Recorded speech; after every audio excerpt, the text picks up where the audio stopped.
histórica como la Universidad Nacional de Rosario, ese recurso de revisión que lo seguí muy de cerca.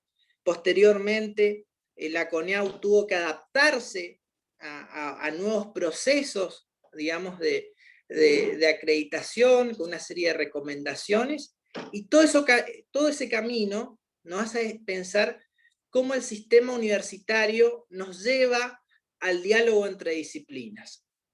Si nosotros observamos los núcleos duros de nuestros planes de estudio, podemos observar que claramente los procesos de acreditación han modificado materias, han modificado estructuras, y hoy podemos comenzar a ver que esas modificaciones nos llevan a la interdisciplina y nos llevan también a la investigación entre equipos de integrantes donde existen vertientes de diferentes disciplinas. La formación que tuvimos nosotros, Diego, era una formación de poca interdisciplina, una formación de poca investigación, porque el modelo teórico del abogado era conocer las normas, aplicarlas y ser un buen técnico. Ese casuismo del Código Civil de Vélez nos llevaba quizás a un casuismo donde obviamente conocer el derecho y aplicarlo al caso concreto sintetizaba el razonamiento jurídico. Y la verdad, cuando empezamos a criticar ese modelo, nos vimos a que en verdad la ingeniería jurídica necesitaba de la interdisciplina, y tuvimos que ir a la sociología, a la economía y a la psicología. También es cierto que en esta discusión dentro del sistema universitario, a la psicología se le plantearon situaciones muy interesantes de las prácticas universitarias hacia también materias que quizás parecían no ser tan importantes por su espacio, por su carga horaria o por su intensidad dentro de los planes de estudios, como es psicología jurídica y o psicología forense, en el caso de algunas universidades. Ahora bien, el sistema universitario también nos permite tener una oportunidad, valga la redundancia, de poder dialogar y encontrar algunos caminos entre estas disciplinas para poder zanjar esta diferencia o este distanciamiento que muchas veces uno ve en la praxis. Por eso me parecía importante comentarles desde dónde voy a tratar de establecer este discurso o esta charla. Yo, como bien lo mencionó Diego, tuve casi 10 años como asesor de un tribunal de ética en el Colegio de Misiones, un poquito menos, en la federación, y pude ver, ya sea en los procesos de los tribunales de ética, pero también en el proceso político de la federación, cómo la interdisciplina era una deuda que teníamos desde el derecho. Porque generalmente, y esto es una crítica para el público legal, nos cuesta mucho pensar los conceptos como conceptos compartidos. Yo siempre digo que a mí la gran ventaja que me dio trabajar con los psicólogos fue cambiar esos esquemas de razonamiento, los cuales creo hoy me permiten ser un mejor profesor, un mejor magistrado, pero me permite entender también que el derecho, y solamente el derecho, no es suficiente para analizar las problemáticas sociales. Yo les decía que en este proceso del sistema universitario podemos ver la diferencia de los colegios profesionales en un proceso de acreditación y en otro. Cuando se dio ese primer intento del proceso de acreditación antes de 2018, la verdad que CONEAU trabajó muy alejado de la Federación de los Colegios de Abogados. Es más, la postura de la FACA había sido en contra de tener un proceso de acreditación. En cambio, el trabajo de los colegios de psicólogos y la federación siempre fue involucrarse, tener reuniones con la CONEAU, y eso me consta porque muchas de las notas las realicé hoy, las realizamos en conjuntos, pero además de discutir los estándares y mejorarlos para que el sistema de acreditación sea un mejor sistema. Por eso la importancia de los colegios de abogados y los colegios de psicólogos va a ser algo muy importante que voy a tratar de hablar en el último momento de la charla desde el aspecto práctico del ejercicio forense del derecho y de la psicología. Cerrando este primer momento del sistema universitario, nos permitimos llegar a una conclusión. La primera conclusión es que estamos, digamos, en presencia de dos carreras muy similares en el sistema de acreditación universitaria, con un impacto social que obviamente las caracteriza en el artículo 43 de la Ley de Enseñanza Superior, con una injerencia de los colegios, que son muy importantes por su matrícula, y obviamente por sistemas de tribunales de éticas muy similares, porque obviamente la praxis del psicólogo o la psicóloga y la praxis del abogado o de abogada, perdón, obviamente hace que nuestros códigos de ética sean algo necesario al momento de la formación de los futuros profesionales. Una vez que nosotros podemos identificar esta visión del sistema universitario, podemos preguntarnos, bueno, en el sistema universitario tienen estas características, vayamos a la formación teórica. ¿Cómo formamos teóricamente a ambas disciplinas? Obviamente que yo voy a hablar de la abogacía, porque si bien soy hijo de psicólogo, soy hermano de una psicóloga, obviamente tratar de hablar de teoría psicoanalítica sería algo, digamos, que obviamente supera mi conocimiento. Pero sí lo que puedo decir es que desde el derecho, durante estos últimos años, aprendí la necesidad de no identificar conceptos como conceptos plenamente jurídicos. Cuando nosotros empezamos a repetir en la formación, cuando empezamos a formar las competencias de los futuros profesionales del derecho, nos damos cuenta que quizás la teoría general del derecho tiene una importancia que muchas veces no avisoramos, porque en esa teoría, esos conceptos jurídicos fundamentales, un deber de todo profesor y de toda profesora es enseñar que muchas veces los conceptos que utilizamos en la teoría del derecho no son conceptos que nos pertenecen, sino que son compartidos. Hay una persona que yo admiro, obviamente, que nos dejó este año, como Michele Tarufo, que siempre decía, los conceptos oscuros del derecho necesitan de otra disciplina que los ilumine. Y siempre ponía el ejemplo del concepto de conducta humana para la teoría del delito. Durante décadas, en el derecho penal, hablamos de conducta en la teoría del delito como un concepto netamente jurídico. Pero cuando vamos a la fundamentación de ese concepto, nos encontramos que nada es nada más lejano al concepto jurídico que el concepto de conducta, y es donde nosotros necesitamos, obviamente, de la psicología o de la sociología y la antropología, para que venga a ayudarnos a entender que los conflictos que tenemos en nuestros juzgados muchas veces no necesitan de la norma, sino que necesitan de la interdisciplina, porque la intervención que podamos hacer desde lo legal es una intervención binaria. Aida Kepelmacher siempre es muy clara en esto. El problema que tenemos desde el derecho es que tenemos un pensamiento binario. Siempre nos quedamos entre dos instituciones, o es tutela o curatela. En el medio no puede haber nada porque lo legal, el razonamiento judicial, nos lleva muchas veces a pensar en absoluto, y lo que no hay en el derecho y lo que no existe en nuestra disciplina son absolutos. Por eso también que el lenguaje que utilizamos en nuestra formación es un lenguaje que muchas veces es un lenguaje lejano a otras disciplinas. Por eso, ayer, justamente en una jornada en homenaje a Mosè Iturraspe, en la Universidad de Buenos Aires, hablamos de la necesidad del lenguaje claro, algo que venía utilizando hace más de 20 años Mosè, y a nosotros nos cuesta comunicarnos con otras disciplinas. Es quizás dentro de esa formación académica que tenemos, muchas veces nos impide dialogar con nuestra disciplina, quizás por un excesivo formalismo, y es algo que cuando hacemos investigación del derecho nos encontramos que las dificultades de la interdisciplina también es por el lenguaje científico que utilizamos. Creemos que es el único a la hora de analizar los problemas que analizamos, valga la redundancia, en nuestros tribunales.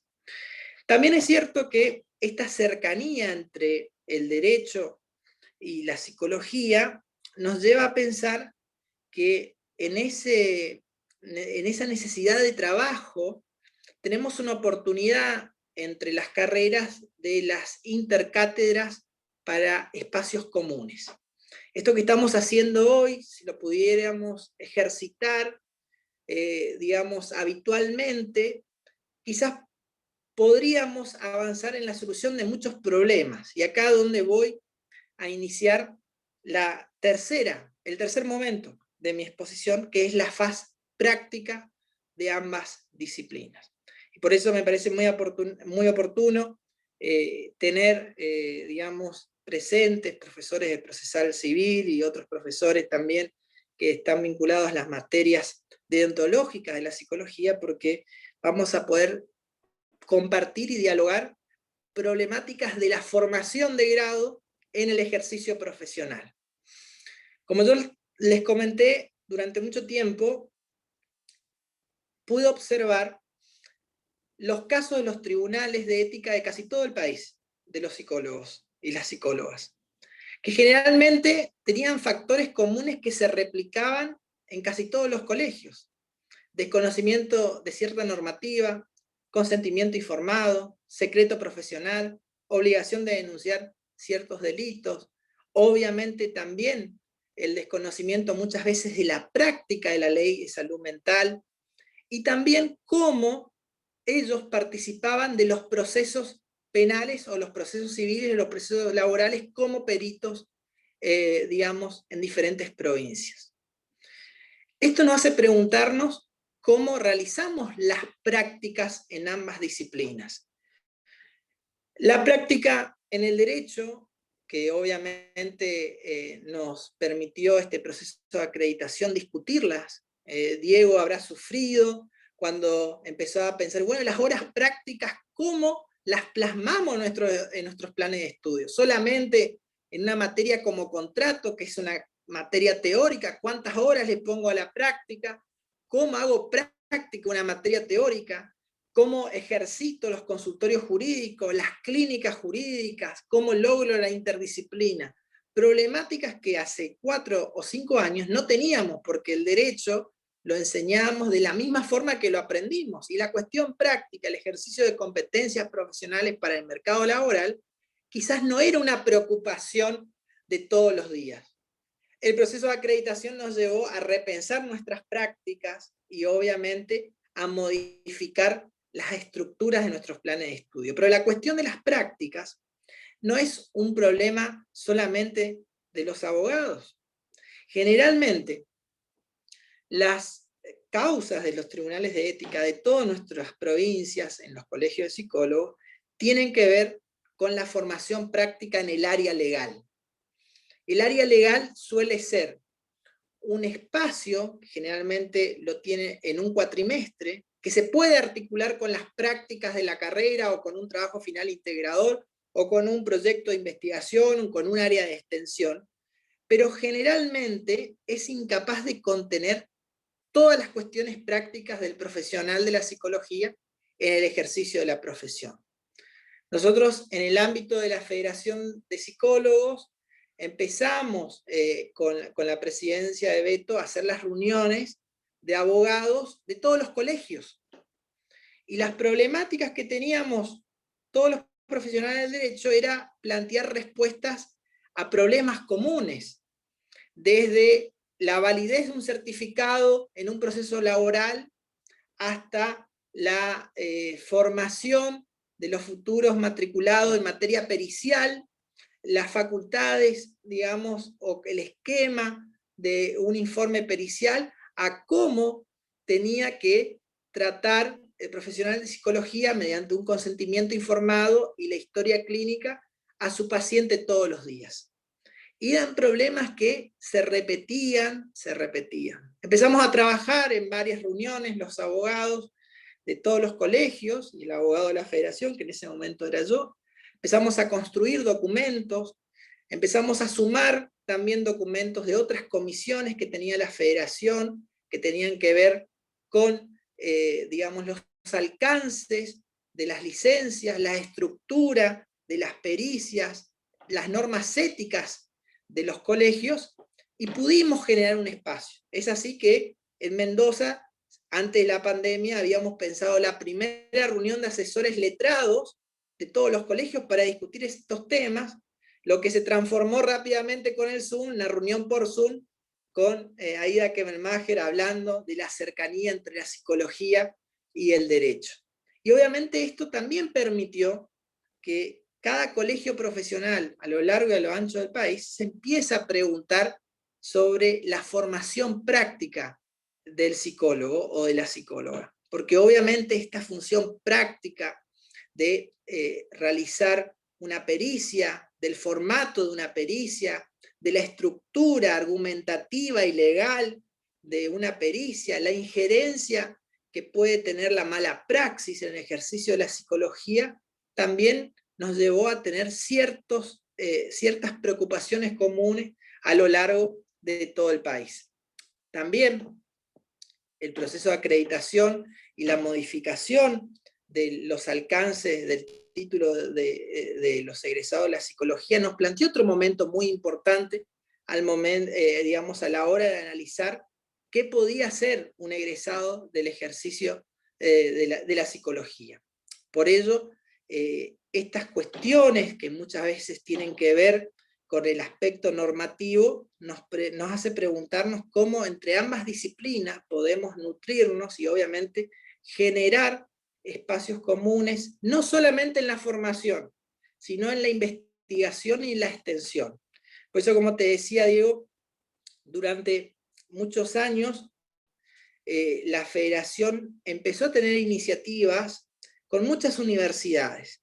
Fíjate que, a diferencia de los abogados, el Consejo de Decanos y Decanas de Psicología tiene una incidencia práctica dentro de los procesos de acreditación, cuestión que muchas veces dentro del derecho no lo podemos concluir en los procesos de acreditación, porque no observamos quizás que los procesos de acreditación también tienen una injerencia directa en la praxis o el ejercicio de la profesión liberal.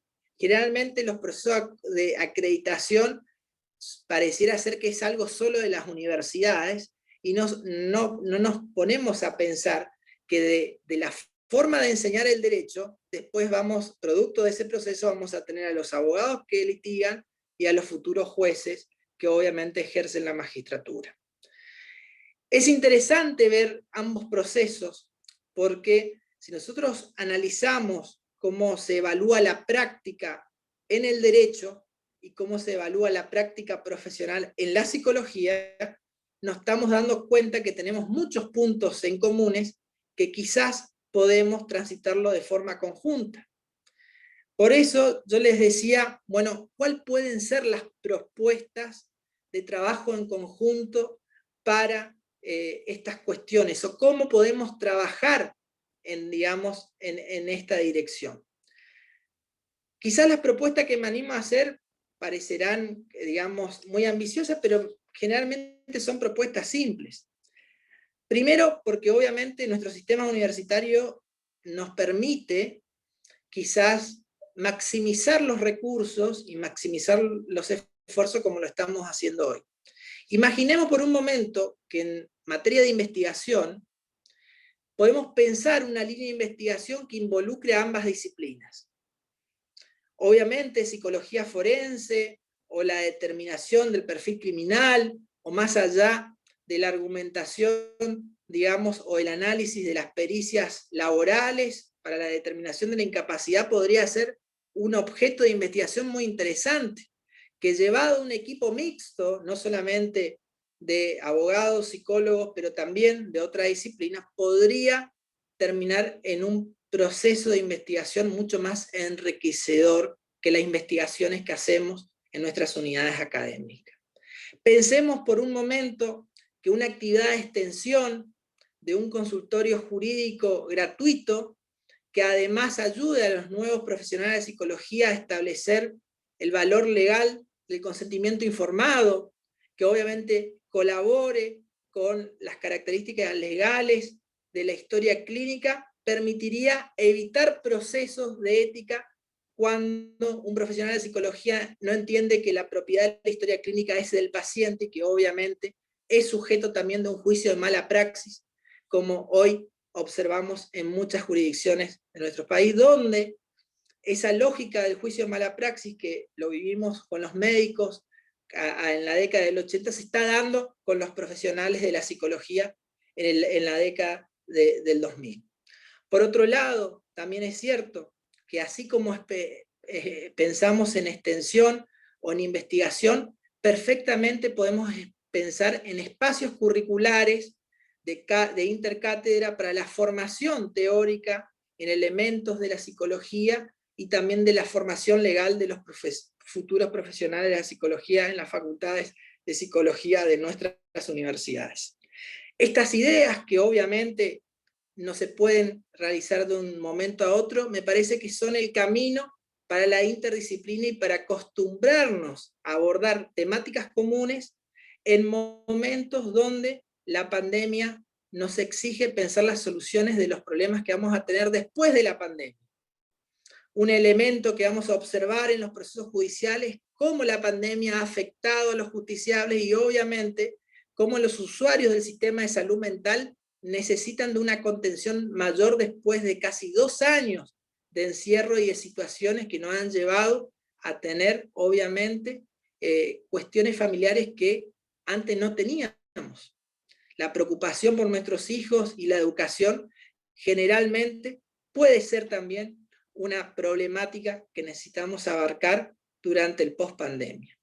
Por eso, este desafío que me propusieron de ambas unidades académicas me permitía, obviamente, expresar estas ideas.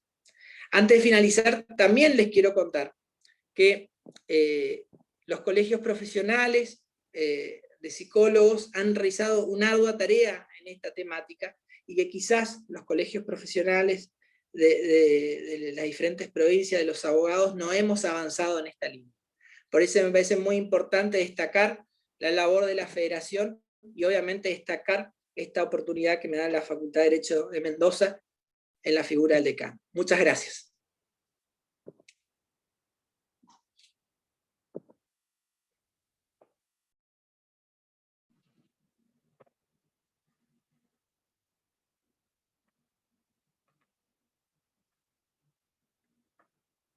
Muy bien, muchísimas gracias, Juan Manuel.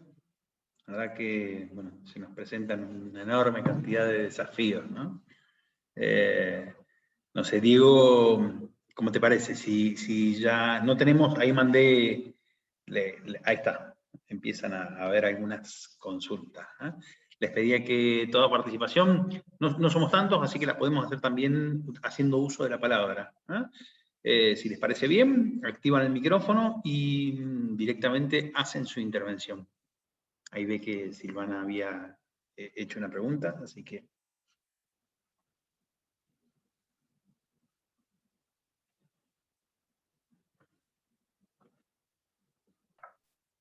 Hola. Buenas tardes, Juan Manuel. Bueno, y a todos y todas. Sí, mi pregunta era, vos habías dicho de la historia clínica del paciente, que era propiedad de... A mí me falta el marco legal para sustentar esto, en el sentido más estricto así del artículo. Me ha pasado que colegas de ustedes, o sea, de ustedes digo, me refiero a abogadas, abogados, me han solicitado esto y bueno, no he podido mencionarlo.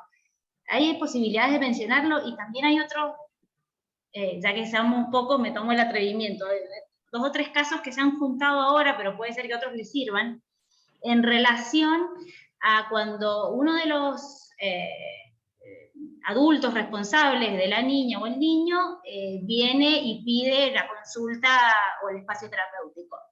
Y el papá o están separados o tienen una prohibición de acercamiento, alguno de ellos, y también la abogada o espacios como ETI, que son como de la infancia acá en Mendoza, te piden esta cuestión del artículo, que vos la menciones. Yo he escuchado esto y, bueno, es muy insoportable porque lo que a veces al menos a mí me genera, es miedo o temor. Entonces, bueno, vos seguís, avanzás, pero bueno, el espacio terapéutico queda medio invadido por otros temores que no le hacen bien al paciente ni a uno como profesional. Bueno, antes que nada, gracias por la pregunta, porque es un tema que generalmente se suele repetir en todo lugar donde existe un profesional de la salud. La 26529, que es la Ley de Derechos de los Pacientes, en su artículo 14, específicamente, esta ley me la acuerdo no porque una vez me la preguntaron, entonces me animo a decir con seguridad que es el artículo 14, habla de la titularidad, obviamente, de la historia clínica. Pero también es cierto que, más allá de la respuesta que te estoy dando, que esta ley de los pacientes específicamente también establece, digamos, la regulación de las historias clínicas digitales en el artículo 10, pero en el artículo 14, cuando habla de la titularidad, específicamente lo define de una manera muy sencilla. La titularidad de la historia clínica es del paciente, y obviamente establece, digamos, la autoridad de aplicación en todos los casos, establece un plazo máximo de 48 horas de entrega. La ley también, en su capítulo 4, establece la regulación de la historia clínica informatizada, que también puede ser una competencia compartida con algunas provincias que han avanzado en la historia clínica digital única, y que obviamente nos permite ser claros sobre el marco jurídico y obviamente el desafío del sistema de salud público para adaptar el marco jurídico y establecer dentro de su derecho público provincial un esquema más práctico de las instituciones sanitarias públicas. Respecto al otro caso que comentás, bueno, ahí tenemos un abanico de situaciones, pero la autonomía progresiva me parece que vino a solucionar, y nuestro Código Civil y Comercial, ustedes tienen una de las autoras que es palabra autorizada y que ha escrito muchísimo sobre esto, vinieron a solucionar todas estas cuestiones, y donde la razonabilidad y obviamente entender que los niños, niñas, adolescentes tienen esta autonomía progresiva, viene a solucionar un montón de problemas. Pero no quiero dejar pasar que además la regulación de la titularidad de la historia clínica, también la estructura de la misma, las características, la Ley General de los Pacientes lo explica muy bien, y que es solamente ejercitar, ir a la ley, tener la praxis, digamos, del diseño de las historias clínicas. Generalmente el desarrollo de los modelos está más vinculado a los sanatorios privados, que generalmente tienen su bufete de abogado que desarrolla los modelos de consentimiento, historia clínica, pero hay poco desarrollo en el ámbito forense sobre esto. Y también es un desafío para las universidades analizar, digamos, modelos de historia clínica para sectores vulnerables, de un lenguaje claro, que permita analizar problemáticas vinculadas a la perspectiva de género, todo desafíos que todavía creo no lo hemos podido cumplir desde ambas disciplinas. Y también hacer una diferenciación con algo que generalmente suele ser una consulta, de la propiedad de los papeles de trabajo que tiene el psicólogo o la psicóloga. Son dos cuestiones diferentes jurídicamente, su titularidad refiere a naturalezas jurídicas diferentes, pero también es cierto que el desafío de diseñar consentimiento informado y altas psicológicas es una gran deuda en la formación de los profesionales de la psicología dentro de la formación de grado.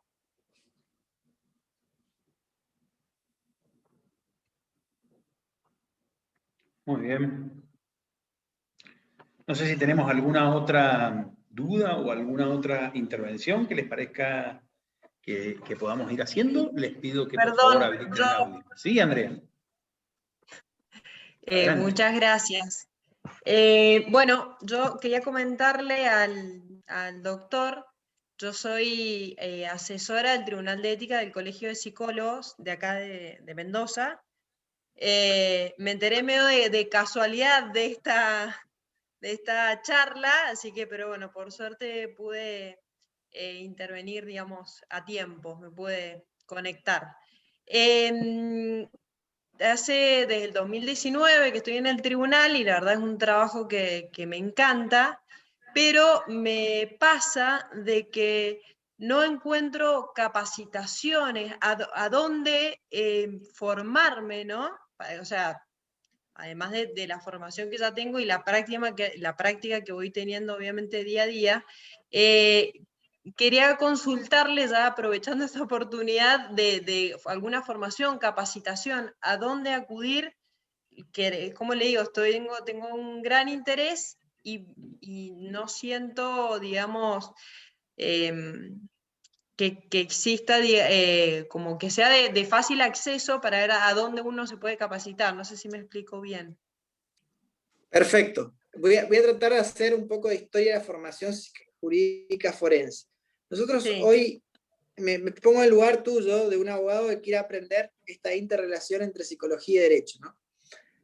Primero, es una oportunidad hermosa para que las autoridades de ambas facultades digan, vamos a hacer un curso de posgrado sobre esta temática, pero si vemos la formación de la Universidad de Buenos Aires, en su especialización de psicología forense, que la verdad tiene una visión muy acotada, más allá que creo que hay muchos profesionales muy capacitados. Si vemos la primera, que fue la de Rosario, y alguna otra experiencia de alguna universidad, digamos, privada, vemos que cuando los abogados nos preguntamos por esta relación y los psicólogos quieren estudiar los aspectos legales de su profesión, no hay muchas ofertas.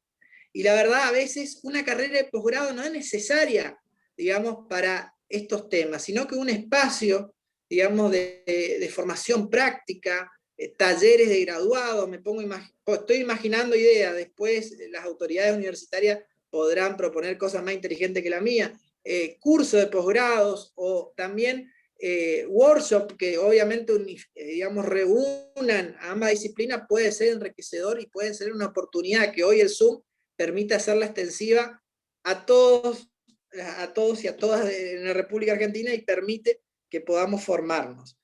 Sobre bibliografía, existen autores como Raffo antes del Código Civil, pero después del Código Civil encontramos 1 o 2 tratados sobre la ley de salud mental en Rubizac Usoni y terminamos ahí. No tenemos, digamos, un baraje que podamos decir bibliografía, digamos, de muchos autores que estudian esta temática. Diferente es la historia de la psicología jurídica en Alemania, que desde 1907 ha establecido una formación de psicología forense muy importante. España, en la Universidad de Girona, con la formación o la visión de Michele Tarufo en la formación de psicología del testimonio y la interrelación ha sido también un ámbito académico muy importante, pero me animo a decir que es un gran desafío encontrar espacios como este que podamos discutir la interdisciplina. Muchas gracias. Ya está contratado el doctor Lescano para la diplomatura que vamos a armar con la Facultad de Salud. Yo creo... tengo otra consulta.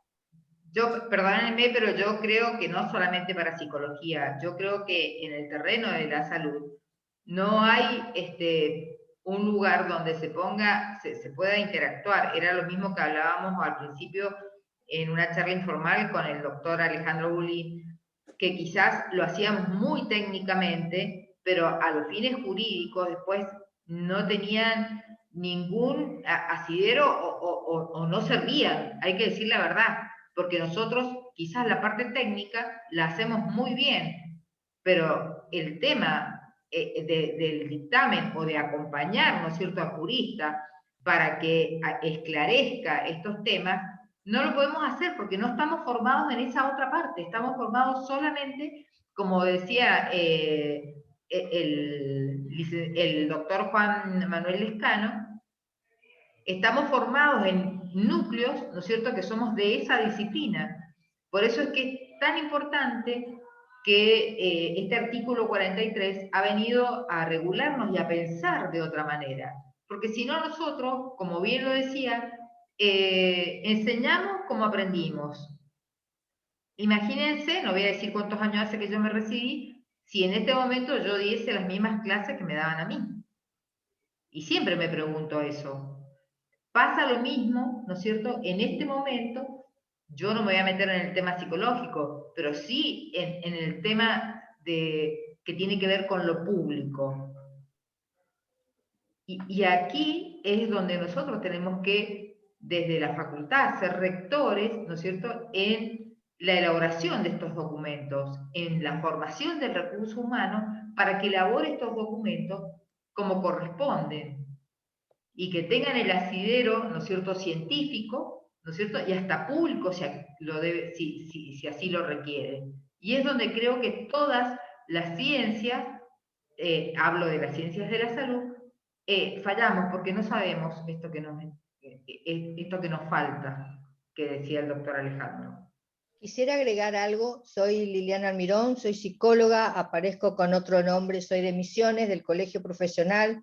Al querido Juan Manuel hemos compartido muchos tiempos en los tribunales de ética, formándonos también en la federación, y puedo decir una cosa, soy con gusto y con honor una de las primeras psicólogas que está dando psicología jurídica en una carrera de abogacía en la provincia de Misiones, gracias a la invitación de Juan Manuel. Entonces puedo decir, como formación psicoanalítica que tengo, que entre el psicoanálisis, la interdisciplina entre el derecho, el psicoanálisis y la psicología, me ha abierto en lo personal una visión fascinante que no tenía la menor idea. Entonces no es muy difícil, para decirlo así, hay que tener esta predisposición interdisciplinaria. Quizás los que hemos trabajado como yo en los hospitales públicos sabemos de la interdisciplina. Entonces, eso puedo decir, me ha producido una fascinación, así como ponerme a leer el entramado jurídico y, bueno, otras cosas más que no voy a mencionar, pero bueno, no quería dejar de mencionar esto, que es gracias a Juan Manuel, que un día me invita en el Colegio de Psicólogos. ¿Querés incorporarte a la universidad? ¿Querés dar psicología jurídica? Y bueno, dije, y aceptando un nuevo desafío. Y todavía, Juan Manuel, lo digo, estoy infinitamente agradecida por tu invitación. Muy bueno. Yo tengo otra Muchas pregunta. gracias, Liliana. Juan Manuel, vos dijiste de la historia clínica digital. Y vos sabés que yo soy prestadora de OSEP, que es la obra social de los empleados públicos. Y ahí manejan la historia clínica digital, yo no sé si única, es una sutileza quizás, no estoy segura, pero sí todos tenemos acceso, los prestadores. Y a mí siempre me hizo ruido esa historia clínica digital, porque tenés acceso a todo lo que el paciente tuvo. Entonces, algunos figuran hace 20 años con una depresión, o con una internación en un hospital psiquiátrico, etcétera, como cosas me parecen muy sensibles e incluso hasta relacionadas a la violencia de género. Yo he tenido derivaciones en donde todos los que acceden a esa historia clínica lo ven. Mi pregunta, o lo que quisiera que me pudieras hacer pensar es, ¿qué derechos ahí se entrecruzan? Porque debe tener un espíritu, que yo desconozco esa historia clínica única digital, y hay algunos derechos de los pacientes, sujetos, que se entrecruzan en esto, y bueno, me hace ruido, y he tenido en el último mes 2 o 3 pacientes con muchos inconvenientes acerca de esto, y la verdad que, bueno, es como muy actual, me parece justo lo que estás diciendo. Entonces, no sé bien, quisiera pensar mejor esto de la historia clínica digital. Bueno, te voy a responder con 2 ejemplos, pero lo que planteás desde ya pone en juego, digamos, un principio básico que es la dignidad del paciente, ¿no? Tenemos que diferenciar dentro de nuestro sistema de salud, por las características propias que tenemos en la Argentina, lo que ha sucedido en el sistema público y lo que ha sucedido en el sistema privado, ¿no? En muchas provincias como la mía, la historia clínica digital única solamente tiene un marco regulatorio para el sector público, o sea que los sanatorios y, digamos, otras instituciones no tienen la obligatoriedad de regirse por la norma provincial que regula esa situación. En el marco, digamos, privado, esta pandemia causó muchas situaciones que tuvimos que resolverla, digo tuvimos porque el primer problema que se nos manifestó cuando inició la pandemia, y el presidente de la Federación no me va a dejar, digamos, mentir, fue el tema del consentimiento informado digital, y también las sesiones realizadas por este medio, porque el sistema, o mejor dicho, el marco regulatorio de las obras sociales privadas, y los casos, por ejemplo, de algunas que están ahí en el limbo jurídico, como el caso de las Fuerzas Armadas, ocasionaba que el marco jurídico, obviamente, en estas cuestiones, necesiten de un paraguas normativo. Fíjense que estas cuestiones de las sesiones virtuales, ni bien inició la pandemia, no tenían marco regulatorio. Imagínense que el consentimiento informado para los psicólogos, que lo tenían que hacer, digamos, manualmente, enviárselo por mail, en el caso de algunas obras sociales, no era considerada como una prestación. Entonces, en muchas provincias, muchos colegios, y también mucho de soft law desde la Federación empezó a construir normativa que venga a llenar estos vacíos. Yo entiendo que en el marco del sistema de salud privado, especialmente de las obras sociales, se debería regular de una forma más precisa el tema de la historia clínica. Más allá que tenemos la Ley General del Paciente, esta pandemia nos demostró que esa normativa no fue pensada para la virtualidad, ni siquiera fue pensada para las nuevas tecnologías, y que hacia ese desafío de regularlas nos encuentra todos un poco desconcertados ante situaciones que vivimos todos los días. Fíjense ustedes que si bien la superintendencia reguló, digamos, la posibilidad en emergencia de las sesiones para personas con discapacidades, obviamente no lo reguló para las situaciones de las sesiones mediante medios electrónicos.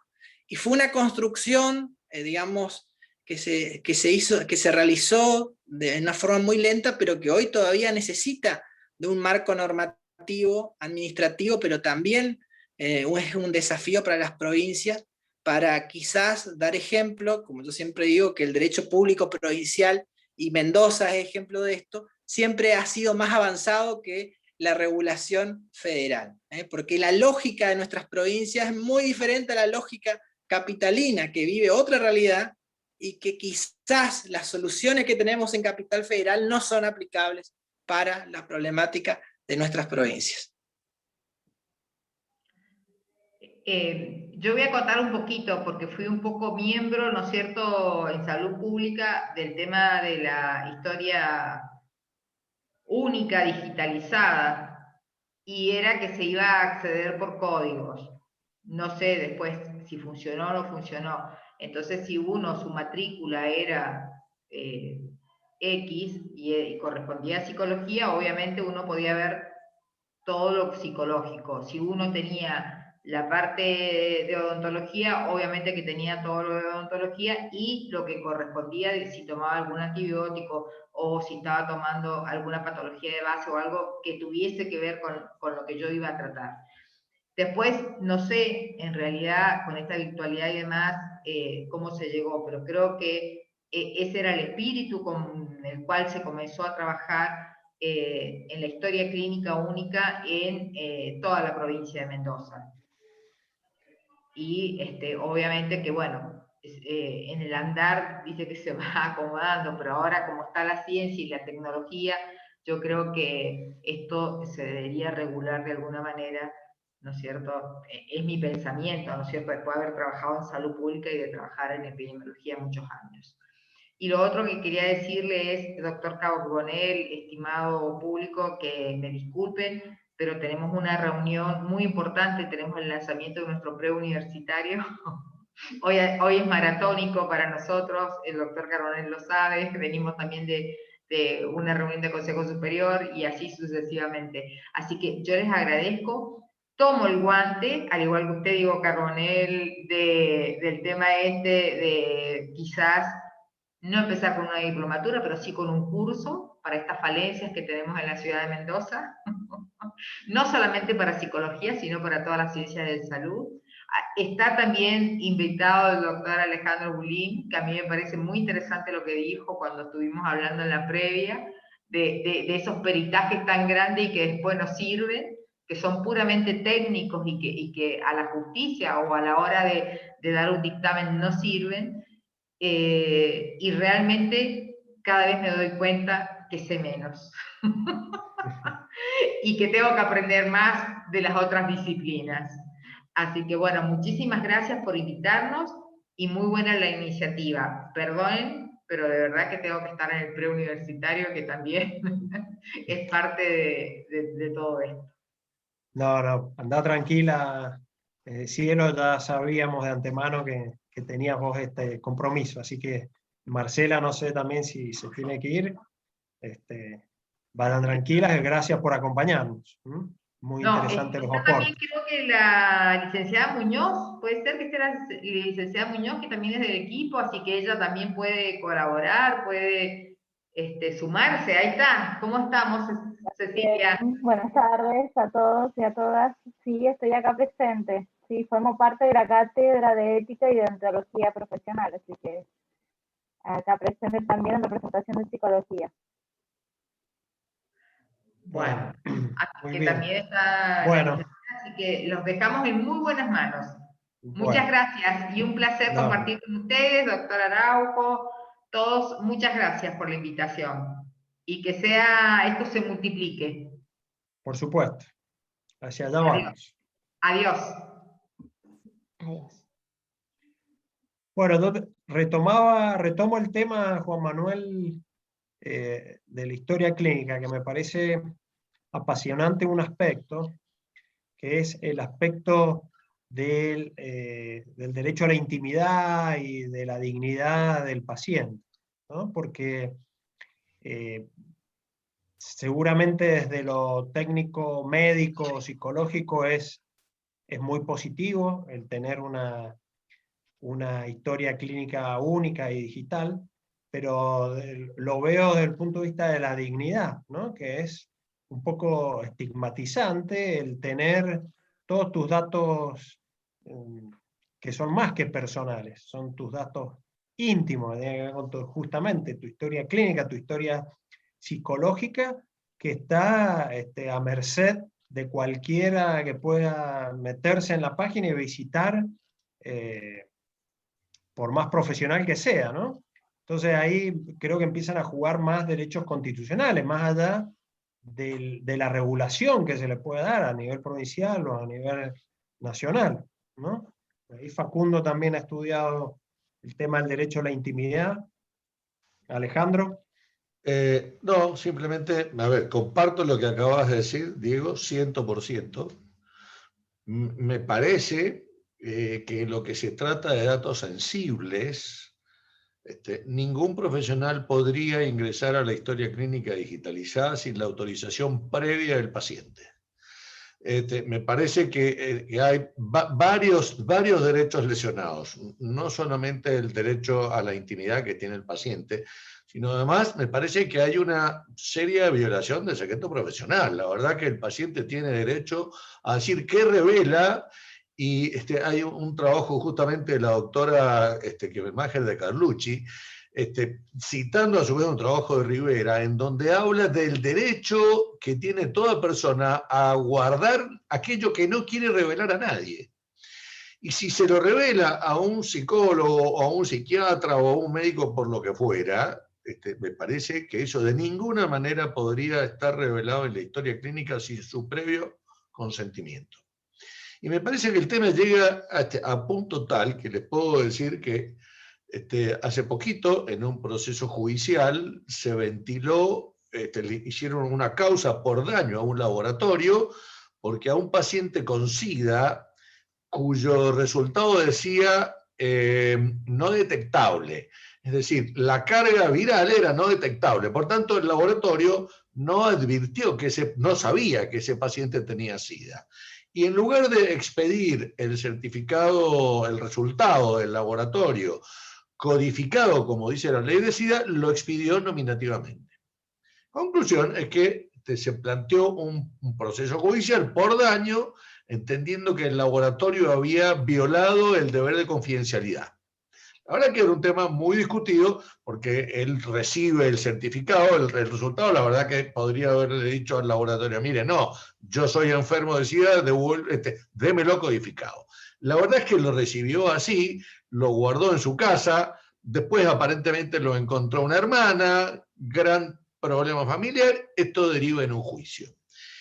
En primera instancia se rechazó la demanda por una serie de razones, pero en la segunda instancia se hizo lugar a la demanda, entendiendo que, no la comparto, quiero dejar aclarado, entendiendo que el personal del laboratorio había tomado conocimiento de la enfermedad y que por tanto allí no se había preservado su derecho a la privacidad.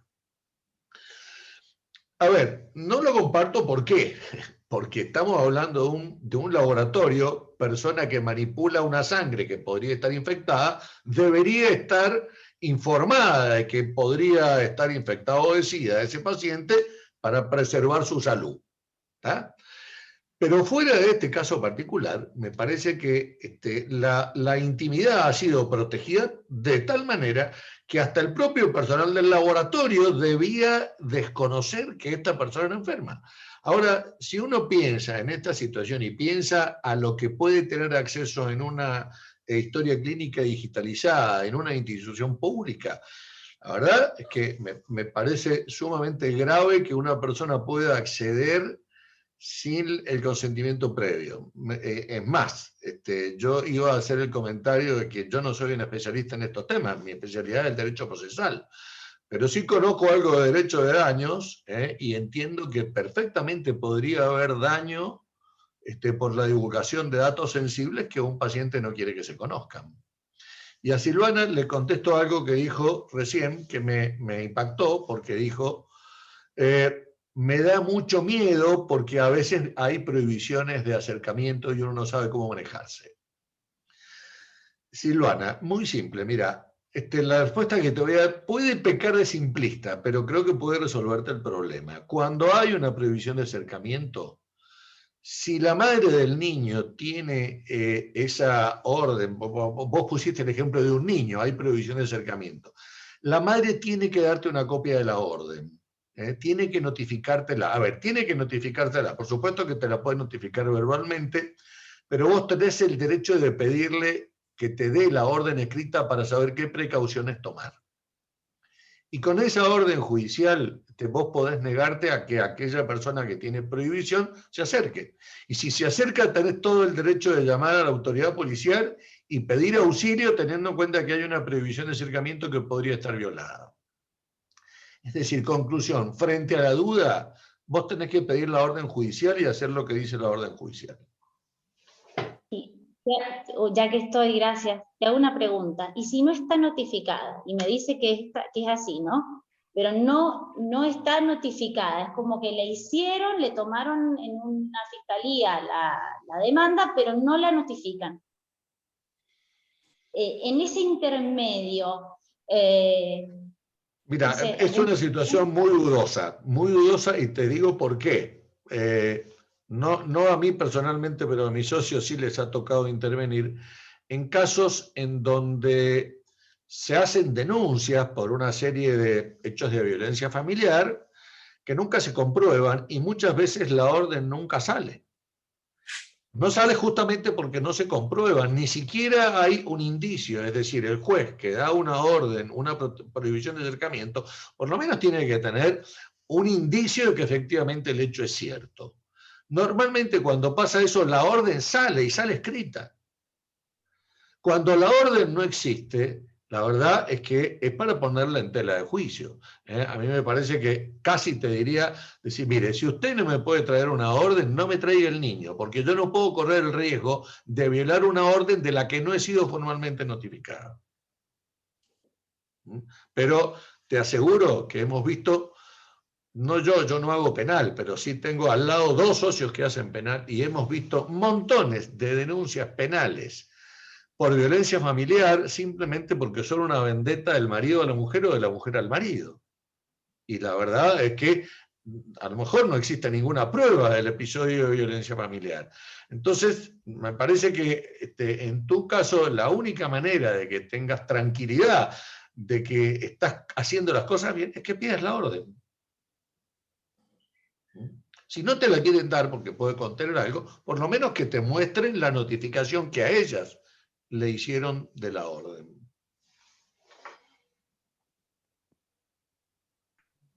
Gracias. Y agrego algo que respecto a lo que decías de la historia clínica digital. No sé, los pacientes no saben de esto. No tienen pleno conocimiento de que su historia está disponible para los que ingresamos, digamos, al sistema, que somos todos, bueno, personal de la salud, se supone. Yo no sé, el administrativo incluso. Y la verdad que, bueno, voy a tratar de presentar algo en relación a esto que estaban diciendo de la dignidad del paciente, su intimidad, porque a mí que me explicaron cuando ingresé que el sistema, y en un caso, por ejemplo, funcionó, digamos, porque me llamaron de un hospital por una paciente detectando que yo era la psicóloga. Bien, estuvo bueno la intervención, si se quiere, pero ahora, escuchando todo esto, pensaba, bueno, pero el paciente, o habría que preguntarle a él, es muy forzado, digo, esta situación, más allá de que quizás pudo, no sé si salvarle la vida, mucho, pero estuvo interesante para la vida del sujeto, podemos decir, esa intervención que hizo en el hospital. Pero pensaba, bueno, violando este principio.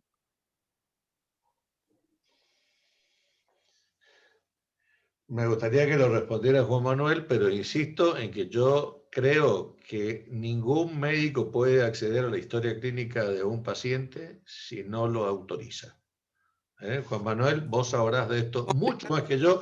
Mi especialidad es el derecho procesal, no esto. No, pero... Estoy acá por si alguien ha preguntado algo sobre algún tema relacionado con pericia. Así que te cedo la palabra 100%. No, completando lo que hizo Alejandro, respecto al acceso restringido, la Ley General del Paciente, su artículo 13, bueno, ahí creo que lo pusieron en el chat, lo pueden ver, establece un paradigma claro, digamos, bregar para que el acceso sea restringido. Y cuando dice restringido, justamente es porque no solamente está en juego la dignidad, sino lo que decía Alejandro, el secreto profesional, que está basado y vinculado con algo, digamos, que también lo decía Diego, con el derecho de la propiedad. Ninguno de nosotros vamos a ir a un profesional de psicología si no sabemos que lo que expresamos, nuestras peores pasiones, nuestros problemas, no están protegidos por la promesa de la Constitución. Y esa promesa que hace la Constitución del derecho de propiedad también abarca el secreto profesional, y como todo tiene que ver con toda la ley del paciente, lo entendió así, por eso en su artículo 13 fue tan clara sobre el acceso restringido a la historia clínica. Así que obviamente mi respuesta es ser apegado a la ley, no ser un país al margen de la ley, como decía Nino, y cumplir la ley, digamos, en su sano razonamiento, obviamente en su artículo 13.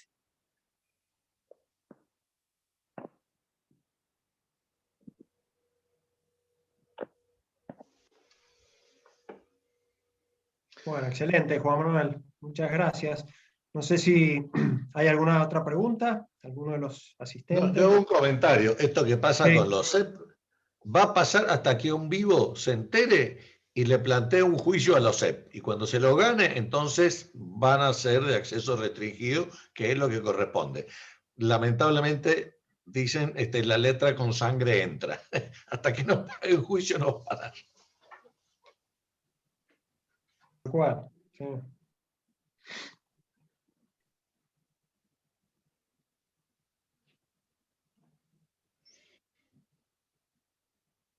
Bueno, no sé si entonces, si no hay más preguntas. Diego, yo. Hola, José Melis. ¿Cómo Bueno, estás? Desde Alvear, desde nuestro Alvear, referente de Alvear. sí, buenas noches. También admirador de AIDA, como Juan Manuel. Y del doctor Alejandro Bulén también. Es más, estaba pensando en la introducción que él siempre en las clases es portador de una paciencia inusual por ahí en los profesores, y en las clases de procesal civil siempre usaba la frase de un jurista Colmo que decía: el juez que solamente sabe de derecho no sabe nada. Es una frase que siempre citaba y me lo recordó en este momento. Efectivamente, cuando me toca dar la bolilla de juez, lo digo siempre porque es muy ilustrativo. Bueno, y lo recordé y me quedó todavía. Sí, sí. El caso que quería plantear desde el derecho de familia, que lo he podido ejercer y he tenido un caso por ahí controvertido. Un caso de violencia familiar, una mujer mayor de edad está viviendo una situación de violencia familiar en el noviazgo, mejor dicho, y la psicóloga se abstiene en un primer momento de comentárselo a la familia basándose en el secreto profesional. La situación llega más lejos, era mayor de edad, reitero, pero la psicóloga busca en ese caso a los progenitores con los que solía tener relación la chica. Y la paciente amenaza con que si la psicóloga se comunicaba con sus progenitores se iba a quitar la vida. En este caso y en estos casos, aparte, siendo una epidemia tan grande el tema del suicidio, que me parece que psicológicamente es un tema que está preocupando a las grandes escuelas de psicología mundiales, ¿cómo se debería actuar? El resguardo de la vida y, por otra parte, el secreto profesional. Bueno, nosotros, te comento, siempre citamos, digamos, el caso de la jurisprudencia capitalina, estimado, pero de los últimos fallos, los 5 fallos de la Cámara en Capital, hemos tenido algunos procesos que derivan de procesos penales, digamos, derecho de daño, que derivan de procesos penales por abandono de persona. Entonces, si ustedes se acuerdan, un precedente, quizás lo que somos más viejos, del periodista Juan Castro, que se dio en el marco de una situación con su psicólogo, donde se había identificado, digamos, esta situación que tenía tendencias y que obviamente el profesional estaba obligado a contactarse con sus familiares y no lo hizo, se confirma después, pero obviamente el secreto profesional de algún modo cede cuando hay un diagnóstico de una persona que se puede suicidar, porque ahí Beto me va a corregir, en esos casos el profesional de psicología tiene que prever, digamos, un círculo de contención para ese paciente. Digamos, no lo puede dejar, digamos, en libertad salir de su consultorio, por decirlo de alguna manera, sin contactarse con su familiar cuando está en peligro su propia vida. Por eso veo que Beto pide la palabra y Diego hago el moderador y se la paso ahí. Sí, por supuesto. Adelante, Alberto. Bueno, gracias. Perdón la intromisión, pero para poder... nosotros tenemos, para poder trabajar en términos interdisciplinarios sobre situaciones muy severas de salud mental, ya que trajiste una temática que es lo suficientemente grave, no solamente, digamos, el tema del suicidio, sino también todas las cuestiones de conductas autolesivas en los seres humanos, hay un proceso de evaluación que tienen que hacer los equipos interdisciplinarios, que es la evaluación del riesgo cierto e inminente.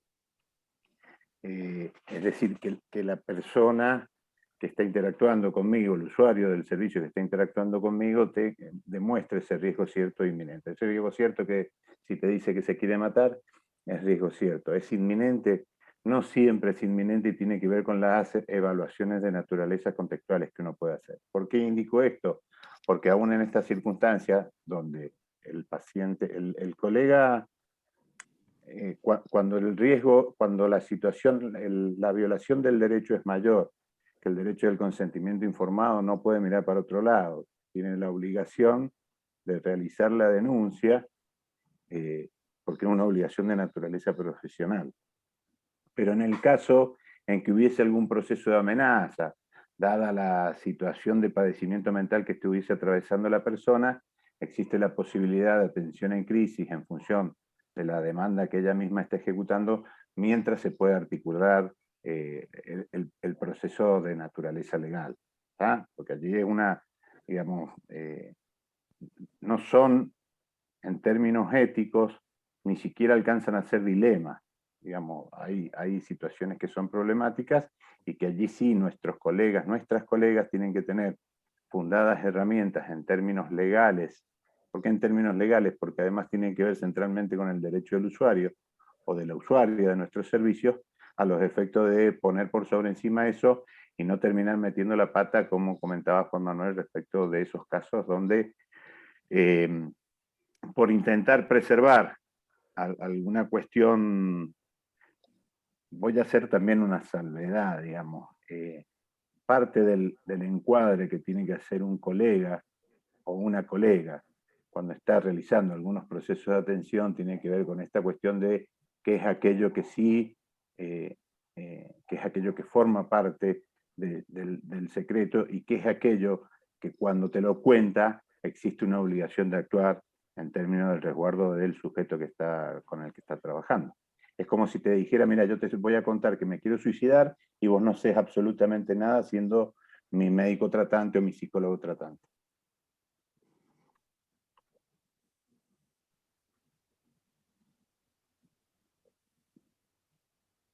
Muchas gracias, Alberto. Excelente.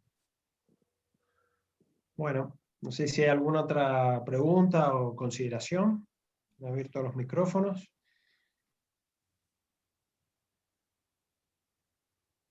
Y ya que estoy, porque hizo el desafío Juan Manuel, y se los largo así a ustedes, porque aparte yo soy de Mendoza, entonces tengo la posibilidad de...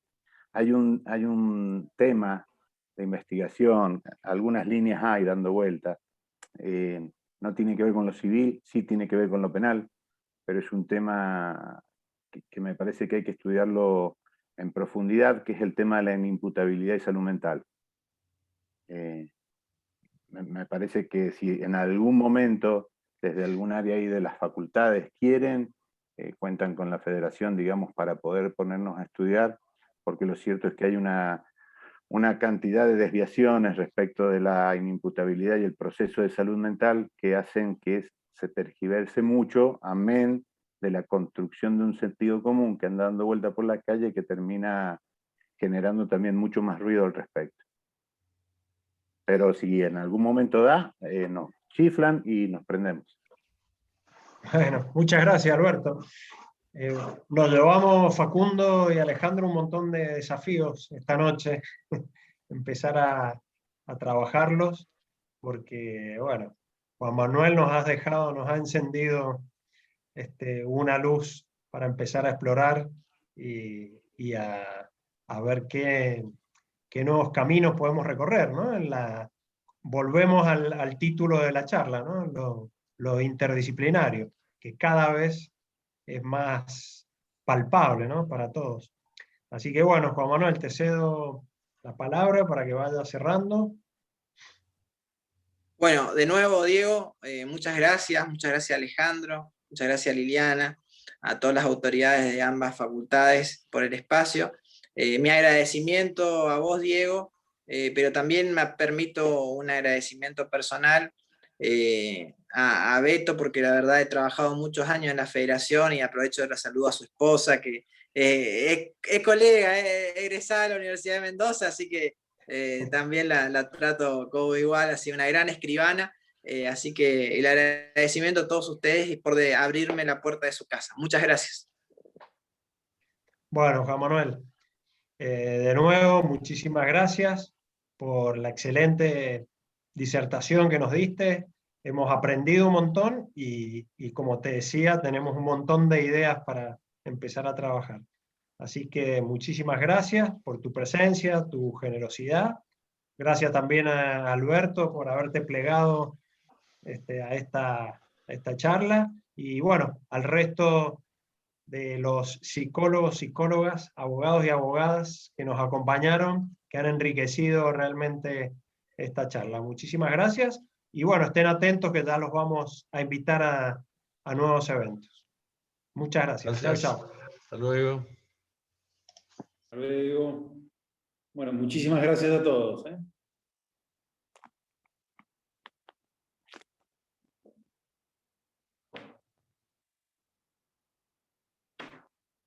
Bueno. Estamos, Dieguito. Estamos. Bueno, escúchame. Cortá la grabación. Sí, en eso estaba. A ver, un segundito.